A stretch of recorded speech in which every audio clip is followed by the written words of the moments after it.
choke you down just like a pill.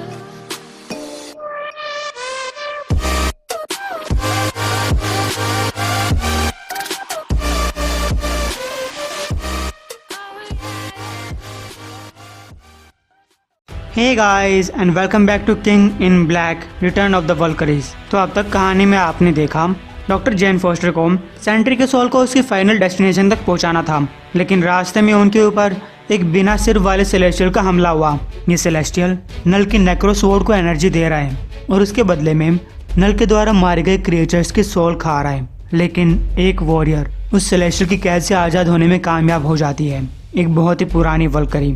फिर उसने Jane Foster की उससे बचने में मदद की, लेकिन सेंट्री की सोल को उस सेलेस्टियल ने एब्जॉर्ब कर लिया। अगर ये वल्करी इस लड़ाई में कुछ भी मदद कर सकती है तो उससे पहले उसे अपनी कुल्हाड़ी लानी होगी, द लीजेंडरी यान बियॉन। इसी टाइम पे जेन फोस्टर उस सेलेस्टियल का नल की तलवार से कनेक्शन तोड़ने का कोई तरीका निकाल रही है ताकि अर्थ पे नल के अटैक को कमजोर किया जा सके। इसके लिए वह एसगार्ड की आर्मरी से एक गुमनाम चीज लेकर आई, लेकिन डैनी मूनस्टार और हेल्डिगार्डी को साथ मिलाने के बावजूद भी उसके जीतने के बहुत कम चांसेस हैं। ये सेलेस्टियल सेंट्री की सोल से पूछ रहे हैं, तुम कौन हो? सेंट्री ने कहा, रॉबर्ट रिनोल्ड्स। लेकिन सेलेस्टियल कहता है, नहीं, तुम कौन हो? सेंट्री कहने लगा, मैं हूँ। तो सेलेस्टियल ने कहा, नहीं, हम बोलो। ऐसा लग रहा है कि सेंट्री अपनी सांस रोके हुए है और अगर वो अपनी सांस छोड़ देता है तो ये सेलेस्टियल सेंट्री से वो चीज छीन लेगा जो इसे चाहिए। अब सेंट्री के पास सिर्फ अपनी सोल ही बची है, इसलिए वो अब भी कोशिश किए जा रहा है। हालांकि वो जानता है कि यहाँ पे कोई हवा नहीं है, यहाँ कोई टाइम नहीं है और कोई दूसरा रास्ता भी नहीं है। वहीं हेल्डिगार्डे बाकी वल्करीज को अपनी कहानी सुना रही है। जब मैं एक छोटी बच्ची थी तो मुझे एक आदमी ट्रेनिंग दिया करता, मैटिस। हेल्डिगार्डे पूछती है, इस सब का क्या मकसद है? मैटिस ने कहा, वेल छोटी हेल्डिगार्डे, तुमने हर एक तलवारबाज, चैंपियन, ग्लैडिएटर, यहाँ तक कि हर एक वॉरियर को हरा दिया है। तुम मुझे हरा चुकी हो, तुम्हारे मास्टर को, वो भी इतनी बार कि मैं गिन भी नहीं सकता। हेल्डिगार्डे ने कहा, तो मुझे गॉड्स के साथ लड़ने दो। मैटिस कहता है, मुझे पता है तुम लड़ोगी टाइम आने पर, लेकिन उससे पहले तुम्हें और सबक सीखने होंगे। हेल्डिगार्डे ने पूछा, तो आप चाहते हैं कि मैं एक ड्रैगन के साथ लड़ूं? ये तो हर एक चलती फिरती चीज के ऊपर आग फेंकता है। मैटिस ने कहा, तुम्हें अपनी लड़ाइयों का चुनाव करना सीखना होगा। यहाँ से बाहर निकलने का सिर्फ एक ही तरीका है और उसके लिए तुम्हें ड्रैगन से लड़ने की जरूरत नहीं, तुम्हें बस ड्रैगन के उस पार जाना होगा। और अगर ये हर एक चलती फिरती चीज पे हमला करता है तो तुम्हें नथिंग बनना होगा। इसके बाद मैटिस हेमडाल से कहकर वहां से चला जाता है। न्यूयॉर्क शहर। हेल्डिगार्डे कह रही है, उसके ड्रैगन्स के लिए 3 नियम थे, द 3 T। मूनस्टार ने पूछा, 3 T? तो हेल्डिगार्डे ने बताया, टीथ यानी कि दांत, टेल यानी कि पूंछ और टोज यानी कि पैर की उंगलियां, या फिर तुम इन्हें पंजे भी कह सकती हो। वल्करी, इसके जबड़े के बीच एक कमजोर हिस्सा है, जाओ जाके वार करो। फिर हेल्डिगार्डे उस ड्रैगन के पैर की उंगलियां काटते हुए कहती है, कई सारे ड्रैगन्स को मारने के बाद मुश्किल से मैं अपना सबक सीख गई कि एक ड्रैगन से लड़ना इतना भी आसान नहीं होता। अब तक वल्करी यानी कि जेन फोस्टर उस ड्रैगन की गर्दन काट डालती है। मूनस्टार ने कहा, एक मर गया, लाखों बाकी हैं, ऐसे तो काम नहीं चलेगा। हेल्डिगार्डे ने कहा, मानती हूँ मूनस्टार। वल्करी, क्या तुम्हें कुछ मदद चाहिए? जेन फोस्टर कहती है, हाँ बिल्कुल। वेल, ये बर्नहाइल्ड का प्लान था। हेल्डिगार्डे चौंकी, बर्नहाइल्ड? हमारी बर्नहाइल्ड? लेकिन ये कैसे हो सकता है? वानाहेम के अंदर वो दूसरी वल्करी रॉक ट्रोल्स के साथ लड़ रही है। उसकी तलवार टूट जाती है, ट्रोल उसे पकड़ लेता है, फिर भी वल्करी उसे हराने में कामयाब हो गई। ये काफी खतरनाक लड़ाई थी। जब वो तलवार टूटी तब वैनलैंड के दिल में उम्मीद की एक किरण जागी कि ये ट्रोल उस वल्करी को हरा सकता है, लेकिन जल्द ही इस ट्रोल को भी हरा दिया गया। वैनलैंड का सपना वही खत्म हो जाता है। वो वल्करी को ये कुल्हाड़ी सौंप देता है। फिर ये लोग खजाने वाले कमरे पहुंचे। वल्करी कह रही है, मेरा पूरा शरीर दुख रहा है, एक लड़ाई से होने वाली थकान मैं भूल ही चुकी थी। मैं इनविंसिबल महसूस कर रही हूँ, जैसे कि मैं हर एक चीज के साथ लड़ सकती हूँ, कुछ भी हो, सिवाय उस चीज के जो बर्नहाइल्ड मुझसे लड़ने के लिए कह रही है। मिस्टर होज ने कहा, ये लड़ाई भी तो बाकी किसी लड़ाई के समान ही है। वल्करी कहती है, नहीं, ये नहीं है। तुम इतने सालों से एक सेलेस्टियल के अंदर कैद नहीं थे। ये इतिहास के एक सपने में जीने जैसा था। मैं जान पहचान की एक जगह में जागती, एक ऐसी जगह जो मेरी आदत से चुराई गई थी, और वही सब चीजें फिर से रिपीट होती, फिर से हर बार। और जानते हो सबसे बुरी बात क्या थी? इसमें मजा आ रहा था। ऐसा लग रहा था कि मुझे सपनों में रहने की आदत पड़ चुकी थी। मेरी रिस्क लेने की आदत छूट गई थी। मेरे सामने कोई सरप्राइज नहीं थे। यहाँ तक कि अनजान चीजों से एक जाना पहचाना बुरा सपना भी कम डरावना होता है। मैं अपने आप के लिए मैसेज छोड़कर जाया करती, रेत में लिखकर या लकड़ी के ऊपर कुरेद कर मैं अपने आप से लड़ने की प्रॉमिस किया करती, वहाँ से भागने की उम्मीद किया करती, ये सोचकर कि मैं फ्यूचर के अंदर बेहतर बनूंगी। मैंने अपने आप से इतने हजारों वादे किए जो मैं पूरे नहीं कर पाई और मैं डरी हुई हूँ। मुझे डर है कि अगर मैं फिर से वहाँ पर गई तो मैं हार मान लूंगी, कि मुझे अपनी सच्चाई पता चल जाएगी कि मैं एक कायर हूँ।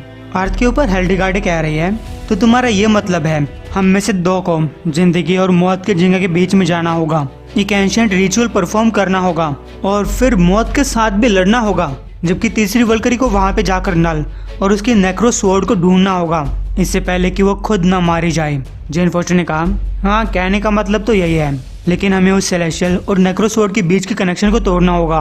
हिल्डेगार्डे ने कहा, अगर तुम बुरा ना मानो तो मैं नेक्रो स्वॉर्ड को ढूंढना चाहूंगी। मैं यहाँ इंसानों के वर्ल्ड में रहकर काम करना चाहती हूँ। मूनस्टार ने कहा, मैं वहाँ जाऊंगी जहाँ मेरी जरूरत है, लेकिन अब मेरे पास वल्करी पावर्स नहीं है, तो फिर मैं वहाँ कैसे जाऊंगी। जेन फोस्टर ने कहा, ब्राइट वाइंड तुम्हें वहाँ पर लेकर जाएगा और हाँ वहाँ पे टाइम मैटर नहीं करता, तो तुम वहाँ पे वैसे ही रहोगी जैसे कि हमेशा से थी, और मुझे लगता है कि इसका मतलब है तुम्हारे पास तुम्हारी पावर्स होंगी। मूनस्टार ने कहा, उम्मीद करती हूँ कि तुम सही कह रही हो। ब्राइट वाइंड को वापस हासिल करना एक अच्छी शुरुआत है। हालांकि ये लड़ाई अगर हम नल को कन्विंस कर पाए तो शायद उसकी हाइव भी कन्विंस हो जाए। अगर हम नल को अपनी जिंदगी की अहमियत सिखा सकें, एक सिंगल माइंड को चेंज कर सकें, तो शायद ये सारी लड़ाई खत्म हो जाएगी। लेकिन ताकतवर लोग हमेशा ही जिद्दी होते हैं, वो किसी की नहीं सुनते। तो जैसा कि मुझे लगता है कि वो हमारी बात नहीं सुनेगा, तो हम लड़ने के अलावा और कर भी कह सकते हैं, लेकिन हाँ ये लड़ाई किसी काम की नहीं होगी। जेन फोस्टर ने कहा, कम से कम हम एक साथ मिलकर लड़ेंगे। हिल्डेगार्डे कहती है, बिल्कुल, क्या तुम इस ड्रैगन को मुझसे दूर ले जाओगी। जेन फोस्टर ने कहा, ऑफ कोर्स हिल्डेगार्डे, गुड लक। तो गाइस ये वल्करी इस ड्रैगन को अपने पीछे ले जाती हैं, लेकिन बीच रास्ते में जाकर जिंदगी और मौत के उस वर्ल्ड में घुस जाती हैं। और हिल्डेगार्डे उस ड्रैगन पे बैठी हुई थी वल्हला, जहाँ पे मरने के बाद वल्करी अपना गेम खेल रही हैं। जैसे वो मरने के पहले थी वैसे ही मरने के बाद भी हैं। मरने के बाद क्यों अपनी जिंदगी एक ऐसी लड़ाई की तैयारी करने में बिता रही हैं जो वो कभी नहीं लड़ेंगी। रात के टाइम पे वो खाने और पीने में अपना समय गुजारती हैं, जैसे कि एक लड़ाई शुरू होने से पहले की रात हो। मरने के बाद वल्करीज थकती नहीं है, उन्हें खुशी होती है, संतुष्टि होती है, उनके मन में शांति होती है। लेकिन बर्नहाइल्ड कुछ अजीब है, वो डिस्ट्रैक्टेड महसूस कर रही है, उसके दिमाग में एक खुजली हो रही है। लेकिन मरने के बाद ये सब सोचने का क्या फायदा। वो अंदर गई जहाँ एक वल्करी कपड़े बुन रही थी, इवानीर। वो ऐसी रियलिटीज बना रही है जो कभी सच नहीं होंगी। इवानीर कहती है, मैं तुम्हारे दिमाग की उलझन को समझ सकती हूँ। बर्नहाइल्ड ने कहा, मैं आपसे सुझाव लेने आई हूँ। जेन फोस्टर उस सेलेस्टियल से लड़ने वाली है। इवानीर ने कहा, जेन फोस्टर मारी जाएगी। तो बर्नहाइल्ड कहती है, मैंने उसे रिचुअल के बारे में बताया था, उसके पास एसगार्ड की वो सुई है। इवानीर ने कहा, तुमने उसे बताया? तुम्हें जिंदा लोगों के कामों के बीच में छेड़छाड़ नहीं करनी चाहिए। बर्नहाइल्ड पूछती है, क्यों नहीं? वैसे भी उसे वल्करी के तरीके सिखाने के लिए बचाई कौन है? इवानीर ने कहा, ये एंशिएंट पावर्स बच्चों का खेल नहीं है, उसके टुकड़े टुकड़े हो जाएंगे। तुम इस लड़ाई में कुछ नहीं कर पाओगी बर्नहाइल्ड। बर्नहाइल्ड ने कहा, कुछ नहीं कर पाऊंगी? मैं इस बात के ऊपर बहस तो कर ही सकती हूँ ना कि एक मरी हुई चीज के साथ मरे हुए को ही लड़ाई करनी चाहिए। इधर मूनस्टार और जेन फोस्टर इस रिचुअल के लिए तैयार हैं, लेकिन ये नहीं जानती कि इसके लिए इन्हें क्या कीमत चुकानी पड़ेगी। चलो जो कोई भी कीमत हो, ये देने के लिए तैयार हैं। तो ये दोनों मिलकर रियलिटी के फैब्रिक में छेद करती हैं, स्पेस टाइम को चीर देती हैं। जेन फोस्टर ने कहा, क्या तुम्हें वो फील हुआ? मूनस्टार बोली, हाँ, और नल को भी फील होगा। जेन फोस्टर पूछती है, क्या तुम्हें लगता है कि हिल्डेगार्डे तैयार है? मूनस्टार ने कहा, सुई को नीचे फेंको, वो तैयार होगी। तो गाइस ये सुई नीचे जाती जा रही थी, और जब इनकी आंखों से गायब हुई तब भी वो इसे फील कर सकते थे। इधर हिल्डेगार्डे नल को ढूंढ रही है और सोच रही है, मैटिस, उसने मुझे कुछ नहीं सिखाया। उसने मुझे ये नहीं सिखाया कि एक ड्रैगन की सवारी कैसे करते हैं। एक ऐसे शहर में एक लक्ष्य होना अच्छी बात है जहाँ सारी उम्मीदें खत्म हो चुकी हूँ। कुछ करने का लक्ष्य है, ये जान सकने का कि अगर मैं वहाँ तक पहुँच पाई, अगर मैं नल को ढूंढ पाई, तो हो सकता है कि वो मेरी जिंदगी का अंत हो। अगर मैं अपनी लड़ाइयाँ समझदारी से चुनती हूँ तो मैं एक बहुत बड़ा अंतर पैदा कर सकती हूँ। गैज़ो एक आदमी को स्टॉर्म के अटैक से बचाती है और फिर खुद स्टॉर्म से लड़ने पहुंच गई। ये जगह मौत से भरी हुई है, लेकिन यहाँ पे मेरी मौत नहीं होगी। इधर मिस्टर हॉर्स कह रहे हैं, अब हमें वापस चलना चाहिए, मेरे बिना वल्करी मुसीबत में पड़ जाएगी। तो वल्करी ने कहा, मुझे यहाँ पे मजे करने दो, ऐसा लग रहा है कि मैं कई सालों में पहली बार जागी हूँ। पता है, मरे हुए लोग मुझे कुछ चीज़ें बताया करते, उस जिंदगी से जुड़ी हुई चीज़ें जो उन्होंने जी थी। और मैंने एक अफवाह सुनी कि ओडिन के सुनहरे बालों वाले बेटे ने मेरी नामौजूदगी में मेरी इस कुल्हाड़ी का इस्तेमाल किया था। उसने इस कुल्हाड़ी को अपने खून से सींचा है और अब ये कुल्हाड़ी सेलेस्टियल की आर्मर तक को भेद सकती है। गाइस, ये स्टोरी जानने के लिए आप अनकैनी एवेंजर्स देखिए।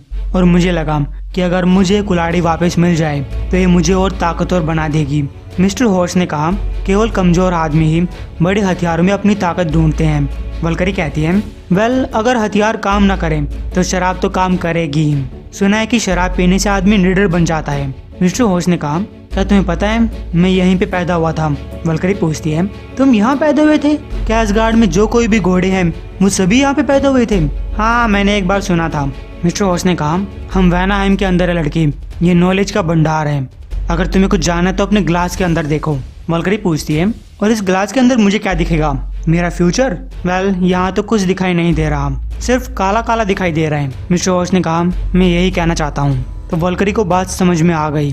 इधर हिल्डेगार्ड स्टॉर्म के साथ लड़ रही है। मैंने ये लड़ाई चुनकर अच्छा नहीं किया। 2 टाइप की लड़ाइयाँ होती हैं। पहली जिसमें तुम जिंदा बचकर बाहर निकल सको, और फिर होती है दूसरी टाइप की। ये लड़ाई दूसरी टाइप की है। तभी हिल्डेगार्ड की नज़र आसमान की तरफ गई। वो सुई यहाँ पहुँच चुकी थी। मैं जानती हूँ, क्योंकि मुझे डर नहीं लग रहा। मैटिस ने कहा था कि एक टाइम आएगा जब मैं समझ जाऊंगी कि कब लड़ाई खत्म होती है, जब मुझे पता चल जाएगा कि मैं अपनी पूरी कोशिश कर चुकी हूँ, और तब मुझे सिर्फ खुशी महसूस होगी। और मैंने कहा था, नहीं, कभी नहीं, मैं लड़ते हुए मारी जाऊंगी। लेकिन मैं गलत थी। यहाँ पे हर जगह सिर्फ प्यार ही प्यार है। तो गाइस, हिल्डेगार्ड उस सुई को नेक्रोसोर्ड के कनेक्शन के बीच लिपेट देती है। अब आगे क्या होगा ये अगले एपिसोड में पता चलेगा। उम्मीद आप बोर नहीं हुए होंगे। एम करते हैं 1000 लाइक्स के लिए।